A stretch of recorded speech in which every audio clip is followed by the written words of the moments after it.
like I said, I'm a Spanish speaker, but I do use Mean Girls quotes. Do you ever use Mean Girls quotes in your daily lives? All the Absolutely. time. All the time. What's your Yes. favorite? Um, I'm sick. Love it. I say, am I trying to make fetch happen? Am I trying too hard? Is this fetch? Love it. I love Fetch always pops up here and there randomly. Yeah. Fetch is always there. Regina George is a scum-sucking life ruiner. Why is he by our table? I can hear you, by the way. Can you hear me now?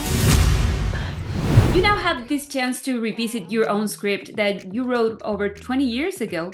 How do you think it has aged? What's your opinion on that? I mean, mostly pretty well. Some things, you know, it's tricky with comedy. Some things don't age well, but what a gift to get the opportunity to revise and update. You know, it's like a real pleasure to have the chance to kind of update the story for 2024. Definitely. Do you feel like if the original story without the updates would have been released today, the result would have been different? Well, I think, you know, people are still watching it. I think certain parts people would be like, what? And I'd be like, you're right, that's crazy. But I feel like, you know, most people understand that things change around comedy, and that comedy is kind of a living, breathing thing, and that now we can write new jokes. I We can love always that. write new jokes. No joke is worth keeping if it's hurt someone. If you need to talk to me about anything, boy troubles, blackheads, or alcohol poisoning, I have been through it all. And Gory, I would like to start with you. This role was iconic back in the day for my generation because I'm that old, yes. And I wanted to ask you, what do you think is what Katie will mean to the generations who are just going to discover her and find out about her? Well, Katie's story is so timeless. It's about wanting to fit in. It's about being in a new and unfamiliar situation and trying to navigate that. So I think anyone can relate to that, no matter if that's about high school or a new job or just like trying something new for the first time. So for me, her story is really about having the courage and the bravery to try something new. And also it's about her realizing what she did wrong, how to apologize for it, and how to make it up to her friends. I think that also takes a lot of courage, and I love that she has the motivation to do that. How did you enhance your inner Regina George? And especially, and I think more importantly, how does a regular human being, which I believe you are not, but anyway, become that over-the-top confident on screen? I don't know. I think that like confidence to me just kind of looks like this. Obviously, this is bitchiness on a level, but I think confidence looks like just existing, like being very unapologetic for taking up space, and sometimes that means taking up other people's space for her in this. I think that it's just being like very direct and dismissive. She belittles her friends a lot. However, I think she really does believe that what they're saying is stupid, and sometimes she's right. So. Yeah, we're not gonna lie about that. And Christopher, I feel like obviously, well, it's a movie from my generation back in the day. Yes, I'm that old. I'm sorry to admit. Anyway, No. I feel like back in the day, everyone had an opinion on Aaron, whether they loved him or some people maybe thought, why is he playing this game? What was your opinion on him, and how did that change now that you got to portray him? That's a good question. I don't know if I had much of an opinion of Aaron before I played him. I mean, he's a character in this iconic story.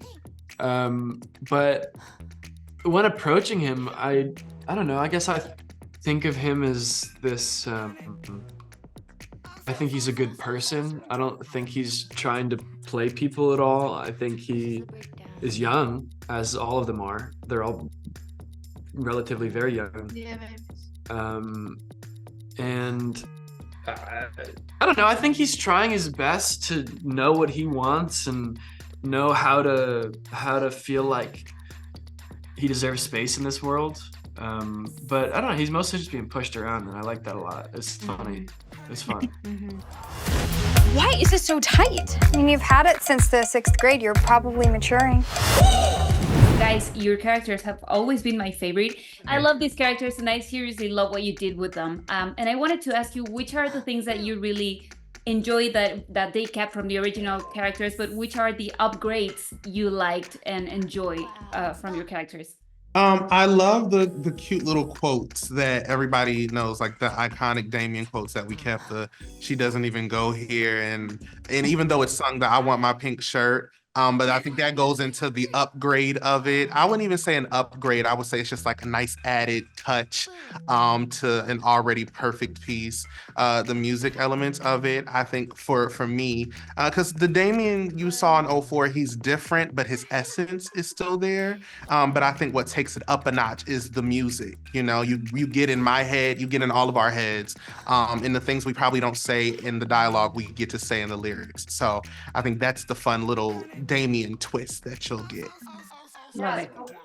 Even more twists. Like I have to give credit to Ari, our camera operator. I have to give credit to Samantha Jane and Arturo Perez, like our directors, as well as Tina Fey for like this reimagination of this film. Like we have one takes, we have live songs that were recorded right like live vocals right there on set. We have like choreography. We have Kyle Hanagami, who created these incredibly large like musical numbers, and it just makes it a spectacle of a film. You know, like those who love musicals, those who are new to musicals, those who love our original '04 film, those who are new to Mean Girls entirely. Like you don't have to watch the original films or the things that precede this film in order to love it and become, you know, one of the plastics or to root for Katie. Like the bones are good, and so this just continues to soar. What's up, Katie? Are you trying to make the rest of us feel dumb? I'm not trying to, it's just happening. Bibi, I have to ask you this because you probably know that better than us. What the hell is fetch? Did you get an actual explanation of what that is? And please teach me how to use it in a quote, because I'm pretty sure I've been using it wrong. Yeah, so basically, I guess back in '04, Tina wanted something that was like, you know, slang adjacent, but wasn't an actual word that people were using at the time. She doesn't really like to use words that are sort of like trendy, I remember her saying that. Trendy at like of today. There's not like any 2024 slang in the movie, and there wasn't any '04 slang in that movie. She wanted something that will forever be its own thing and kind of be timeless and morph into whatever it needs to be. And so that's why fetch exists. She just kind of made it up.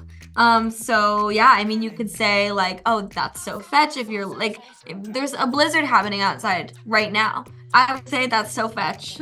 It is fetch. I just think something that like really is great. Yeah. Is fetch. I'm Mexican, I speak Spanish, and even here we use those quotes every now and then, you know? So I actually wanted to ask you, now that you got to look back at your work, what quote from Mean Girls makes you the proudest? And what's that one you say, I can't believe I wrote that? Oh gosh. I don't know. It's funny because the lines that sort of stick with people are not necessarily even jokes. Like the fact that people say it's October 3rd or you go Glen Coco, like those are just little weird things. I think the part of the original movie that was the hardest to write was the three-way calling scene. And then of course we don't even have that anymore because that's not how people communicate anymore. Like I said, I'm a Spanish speaker, but I do use Mean Girls quotes. Do you ever use Mean Girls quotes in your daily lives? All the time. All the time. What's your favorite? I'm sick. Love it.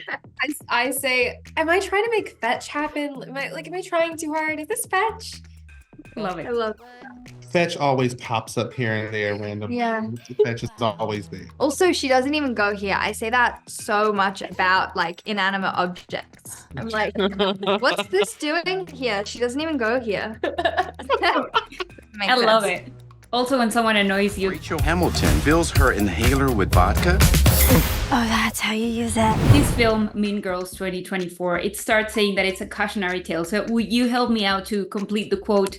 Mean Girls is a cautionary tale about... not pulling other people down to lift yourself up. Mean Girls is a cautionary tale about who you trust. I don't know. Pick Ooh. your people smartly. You know what I mean? Like, Yeah. I don't know. I like that. I'll copy off of Avantika. I think that's great. Girls, thank you so much for having me and congratulations on the film. Slay like no one's watching, but everybody's watching because you're gorgeous.